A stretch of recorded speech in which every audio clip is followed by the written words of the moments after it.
Yeah, boy. I'm Slim. That's Slim for MVP from the Fantasy Football Auctioneer. This is the third podcast in my series of division breakdowns for the premium content subscribers. I'd like to thank everyone again for purchasing a subscription and supporting what we do. And obviously, if you're listening right now, you've purchased that. So thank you very much. I'd also like to take this moment to apologize for this cold that I've had throughout all these breakdowns so far. Um, yeah, especially the second one. I guess it was the NFC North. A lot of coughing, trying not to cough, snotting, all kinds of gross stuff going on, and not an ideal time to be podcasting, especially solo. But got a truck on, right? So today we're going to talk about the NFC South. And again, I'll try and talk about some players that I like and dislike in relation to their auction values. So this is July 6th for anybody who's listening a little bit later. So some values can change, and I encourage you to go as a premium subscriber. You should have access to all the auction values. Feel free to check in on those periodically just to see how they've been changing. We'll be trying to update them fairly regularly throughout the summer, but definitely more so as we get into the end of July and into August. We'll be looking at those probably almost daily, just tweaking things as we get mock draft results coming in. All right, so let's dive right in here and start with the Atlanta Falcons. So a couple guys here with Atlanta. I mean, we'll talk about some of the obvious ones. Start with Devontae Freeman. He's sitting at $28 in terms of AAV. He's in the third tier of my running backs with guys like Jerick McKinnon and Christian McCaffrey. So this seems like a fair price for somebody in that tier. He's our consensus RB12, which seems like a very safe spot to put him. And to me, he's a very safe player. He's in a fairly productive offense. The offense as a whole, and we'll kind of get into this more when we talk about more of the receivers, but that offense had a little bit of a regression last year. If you remember, 2 years ago, they made the Super Bowl. Defense really came alive, scoring a lot of touchdowns. And last year, they didn't quite score quite as much as they did the previous year. Defense might have struggled a little bit. And that's going to happen. Football was a very small sample size sport. There's going to be swings up and down. So they kind of regressed back to the mean last year. And I expect them to kind of bounce back from that again and then again come back in a positive way back towards the mean again. So I think that Devontae Freeman, there's going to be volume there. There's going to be plenty of scoring opportunity. Like I said, I think he's just a very safe kind of player. With a lot of the guys in this tier, what I'm looking for is to see how the prices of these players in this tier specifically may increase in your actual auction draft. Because depending who goes ahead of them, there's probably, like we have them as our RB12, so there's probably going to be at least 10 running backs or so go ahead of a guy like Devontae Freeman. So what happens when there's these last couple owners that realize they don't have an RB1 yet, and they're looking at the board, and maybe Devontae Freeman and probably a lot of the guys in this tier look like the best options to them? Do they start? Is there a little bit of a bidding war that starts for these guys, and maybe any value that is there right now? And not saying $28 is a value for Devontae Freeman. I think that's a fair price. But does that price increase in an actual draft because people feel the pressure to get this RB1 now that they didn't want to pay up for some of these top guys? So that's something I want to watch as a trend this summer with not just Freeman, but like I mentioned, guys like Jerick McKinnon, Christian McCaffrey, other players that I have in this tier. Another player I'm going to talk about is Julio Jones. He's at $56. I'm not a huge fan of Julio this year. I have him as my wide receiver 7, which I guess I should say is, he's obviously not a slouch, but he's going at right now kind of the wide receiver 4 price, which to me seems like you're buying him at his ceiling, or at least very close to it. Some things with Julio, though, I mean, which is why I have him, as a wide receiver 7 still. The volume will be there if he stays healthy, which to me is kind of a big if. He's never really had a major injury recently that's caused him to miss any real time, but he always seems to have these nagging little injuries that he's always trying to play through, which I feel like really hurts his productivity when he's on the field. So yes, he's playing. He's not being credited for missed games when you look at box scores and when you go back and look at seasons past, but it's limiting him in some capacity on the football field. And it seems like that's happening more and more regularly with him. Like I said, the team last year scored fewer TDs. So I do expect some bounce back. But how much of a bounce back is there? I don't know if they get back to where they were in 2016 or not. So if they fully bounce back, then this price for Julio is probably pretty fair. But I just think if he doesn't bounce back, you're probably overpaying. So he's a guy that I'm probably going to try and avoid. I might nominate really early. Say I have maybe the first nomination or second nomination. I might even throw him out there right away and just let him kind of set the bar for where some of these other guys that I have above him may or may not go. And then quickly, a guy like Tevin Coleman. Not much to say here. Like, he's going for $10 right now. I think that's a fair price. Devontae Freeman had a couple injuries last year, and we saw when Tevin Coleman came in. Obviously, he was very capable of doing quite well as a lead back. But barring a Freeman injury, I don't see him being a truly top end running back. So I'm not going to pay for that. Unless we see Freeman get hurt sometime before the draft, obviously. So there's not much really I don't want to spend a ton of time on a guy like Tevin Coleman just because he's essentially this timeshare back that doesn't get the majority of the touches. So he's going to be capped in value just because of that alone. In terms of bargains, I'll be honest, I don't really see one in Atlanta. I mean, there's a guy like Mohamed Sanu for $2. And if you don't believe in Calvin Ridley getting a ton of opportunity, then this is probably a good ad at the very end of your draft. He's a safe option, but he's unspectacular. He's never really done anything massive in terms of production. I mean, obviously, if Julio gets hurt, then you're one of these believers that Julio is going to get hurt this year. He's a guy you might want to target because he's probably going to see some value spike because of that, or production spike for sure. But he's a solid bye week filler, I think, at the very end of your roster as maybe like a wide receiver 5 or something. So for that, I think he does have a bit of value. All right, moving on to Carolina. We'll start with Devin Funchess. Right now, his AAV is $16. I like Funchess as a player. I'll go on record as saying this. I believe I've said it in podcasts before.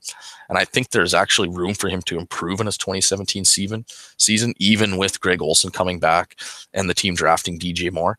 I think, one, he's got touchdown upside. Last year he had 8. And I think a lot of that is because he's got the body type that Cam likes to throw to. I mean, we know that Cam isn't maybe the most accurate of throwers, so catch radius is important. Having that body type that covers a lot of space is important because when Cam airmails you, you can go up there and hopefully still go get it. And I think we see this a lot in the red zone and in the end zone because this is a place where space is limited. You don't have as much room to even get open. Not that that's a strength of Funchess, but he can use that size more to get position on defenders that will allow Cam to get him the ball. And he had 16 targets in the red zone last year, which was 11th in the league. And he had 9 targets in the end zone, which was good for 15th in the league. Plus, he was also 21st in contested catch rate. All these stats are from Player Profiler. Again, as I mentioned on previous breakdowns, it's a great site to go to check to. Free, lots of free statistics, lots of stuff on efficiency. I really like going there and looking at players as I'm making my ranks and things like that. But yeah, so again, Funchess has shown the ability to not need separation to catch passes, which that's fine. I mean, that's not the player he is. He's not elusive. So these are all, I think, reasons why he can still be productive this year. But I will say I do not like him at the price he's at right now. It's the $16. For me, I'd much rather see him go for closer to the $12 mark before I'd feel really good about buying him. But I think a guy like him, he'll be very draft dependent on the price. If one draft kind of really goes bananas at the top end wide receivers or at the top end running backs, then I think that you could see a guy like Devin Funchess really, really drop. And I think that there are probably more people that dislike him than like him. So that's something that could work for you as well, too. If you're in a draft and there's a lot of people in there that really aren't Devin Funchess fans, then I can't see a lot of people bidding on him, and that could keep his price down as well. For me, the bargain on Carolina, though, is Christian McCaffrey at $22. Last year, Jonathan Stewart was in town, had a decent season. And so this year they brought in kind of a younger version of Jonathan Stewart with CJ Anderson. But are we really expecting CJ Anderson to do a ton more than what Jonathan Stewart did last year? I'm not expecting that. So to me, getting McCaffrey at this price is a good value. For me, he's my RB11, which could be a bit high, I will admit. But I think that he will improve on his between the tackle running this year. And last year, that was kind of one of his weaknesses. I don't think he even averaged 4 yards per carry doing that. But he still finished as the RB10. So I think he should be valued somewhere close to $30. Looking at what he did last year, I think that he's going to be targeted a fair amount again as well in the passing game, which is going to make him a little more volatile weekly potentially, but it's going to still give him obviously the ability to score fantasy points, which is what we're in it to do. Another guy that I kind of look at is maybe a bargain depending on your strategy is Greg Olsen. Right now he's at $15 in AAV. He's our tight end 5. And if healthy, he should do well in this offense, even at age 33. I think, again, I've talked about this a little bit in the past. If you want to spend at tight end because you feel it gives you an edge against a lot of your weekly opponents, then I think he's a guy you want to target because he costs half of what the top options cost. And he should still have enough solid games to keep him kind of nipping at the heels of some of those top dogs in terms of weekly fantasy points per game. So if you can get him at 50% of what some of these the top tight ends cost, then I think that's a guy you might want to explore rostering if you plan on spending a solid chunk of your budget at the tight end position. All right. Excuse me. Now we can get kind of to the team probably most of us are excited to maybe talk about in terms of fantasy, and that's the New Orleans Saints. We'll start with a couple of the big dogs here, Alvin Kamara and Mike Thomas. Alvin Kamara, $52. To me, he's going to be the feature back this year. He should get the majority of the goal line work. He still has 90-plus reception upside. We've all heard by now how efficient he was last season in terms of the massive amount of yardage he picked up on every touch, which was like record-setting. Yeah, we can expect that number to come down because obviously it isn't sustainable. But to me, the volume is going to make up for any regression in this efficiency. So I just think you don't even want to overthink this one. He is a top 5 RB. The price seems fair at $52. And you can just let Gurley, Zeke, Bell, DJ, those guys set the bar for how much you should expect to spend in your individual draft on Alvin Kamara if you want to go that route. So to me, he's a pretty easy pick in terms of just kind of if you want to follow in line with what the running backs are doing. I think he's relatively safe. So again, I don't think you need to overthink this one. Next is Mike Thomas, $51 AAV. And we talked about regression with Kamara.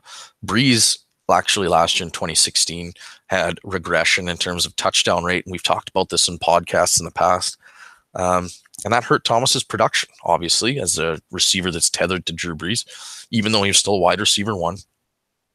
So I'm expecting things to kind of balance back out for Drew Brees, which should mean that a touchdown total for Thomas could be more in line with the 9 that he caught 2 seasons ago, instead of, I think he had 5 last year.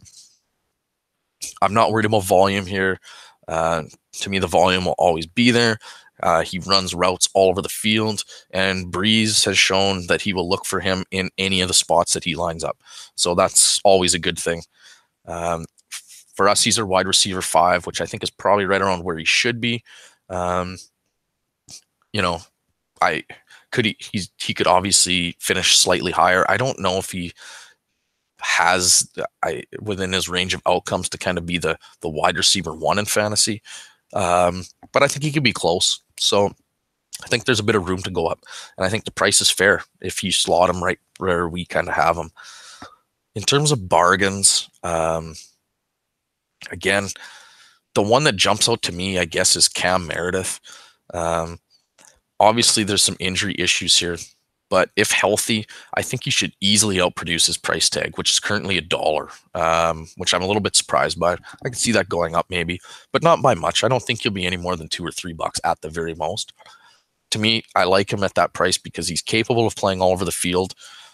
And it's going to be up to the Saints on how they choose to use him, and up to Brees to find him. But at $1, I think it's an easy shot to take with one of the league's most prolific offenses and one of the best quarterbacks. So I think he's a talented receiver.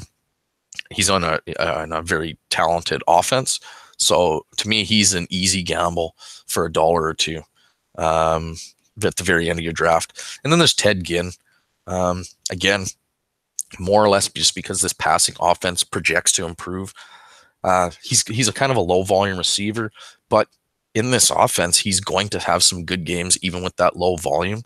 Right now, his price is $4, which I don't know if that necessarily constitutes a value. But I think Ginn will be kind of a guy that's going to be draft dependent a little bit, and you could very easily see him go for $2 or something like that. So he's a guy that I might want to keep on my radar a little bit too near the end of the drafts if I see him still on the board. All right, lastly, we'll close up here with the Tampa Bay Buccaneers. We've heard in the news all about Jameis Winston and things like that. I'm not going to talk about Jameis here, but I will talk about one of the players who's directly linked to him, Mike Evans, at $43. He's my wide receiver 12. So for me, he's too high priced for the spot that I have him. I know that I'm probably a little bit lower on Evans than the majority of fantasy gamers. And I'll kind of get into why, I guess. I feel like a lot of people still are buying Mike Evans at what his potential was coming out, maybe in his rookie year and things, and even out of the draft, and not necessarily at what he actually does on the field. So we know there's going to be no Jameis Winston for a few games, which actually may not be as horrible as we think it could be, because Ryan Fitzpatrick, he really shown in the past that he likes to zero in on his top targets. So actually Evans could be more than all right with Ryan Fitzpatrick at the helm. But for me, here, the problem lies in what he does once he does catch the ball. To me, he doesn't do much of anything. Again, according to Player Profiler, he's 63rd in terms of what he produces with his touches in regards to the league average, which is really bad. He does virtually nothing. He doesn't even average. I think he averages maybe around half a yard in yards gained after the catch. So what he does once he catches the ball is pretty much where he lands. So he needs a ton of volume, and he needs double-digit touchdowns, I think, in order to be one of these upper echelon wide receivers. And I just don't know if this offense as a whole has what it takes to boost him to that level. I'm not sold on Jameis Winston. To me, he's pretty inconsistent. So if this offense struggles again, like, where does Mike Evans finish up? I don't want to pay for him to be the wide receiver 5 or 6 when I think that there's a likely chance that this offense kind of produces along the lines of maybe what it did last year. So to me, he's a risky play, someone I'm not going to invest a ton of capital in. I'll let somebody else make that move. And again, he's a guy that I would probably look at nominating very early in my draft because I know that I'm probably not going to own him in very few leagues, if any. In terms of bargains here, I'll be honest, I don't really see any here. Ronald Jones at $12 to me seems too high when we aren't even sure how much he'll be used. Is he really built to be a workhorse back? I don't know. There's questions about that. I don't know how effective he can be as a pass catcher. And I think he might be too small to take the weekly pounding of running between the tackles. So I don't know how many touches he's actually going to get. I don't really want to spend $12 or $15 on a running back that I can't really accurately predict their usage. Guys like Djax and Godwin. Djax is $2, Godwin is $1. They're cheap, but I don't think they're going to be consistent enough to be worth a roster spot. Again, with these $1 or $2 guys, I want to buy some upside if I can, and I just don't see this offense as a whole as having enough upside for me to want to even invest in. And then, so Peyton Barber actually might be the best bet at $1. Even, even if Jones, I don't know, maybe doesn't get more than 10 to 12 touches a game, is that realistically what could happen? I don't know. It's been hard to read. Beat writers there haven't really got a lot of accurate information from the team. The team's been pretty quiet on how they plan to use them. So unfortunately, we're not going to know for sure how this all is going to shake out until they start preseason games and things like that. So unfortunately, we're going to have to wait a little bit. So most of our drafts are probably later. So we do have time to wait for most of us. But until we see kind of how they plan on using Ronald Jones, then I don't know how we're going to be able to accurately predict much of anything. That being said, I think Barber still has some touchdown upside. I think he could be their goal line back. So if he stays at $1, he might be a nice little stab at the very end of your draft as well, because maybe you believe that even if Ronald Jones gets with 15 to 17 touches a game, he doesn't have the body to hold up to all that punishment, and maybe he does end up getting hurt, or they do reduce his role at some point in the season, and then all of a sudden Barber gets an uptick in production there. All right, so that kind of wraps up the NFC South. Again, as always, if there's anything else you'd like to kind of go over, or things that I missed, or other players you want to talk about, feel free to drop me a line on Twitter at Slim4MVP. Feel free to go over and check out all the articles that Mr. Blister at Mr. Blister has written for the site. He's been busy talking about players that he likes, dislikes. He's done his AFC breakdown, so you can all check that out at our website. But yeah, stay tuned for the last installment where we will talk about the NFC West.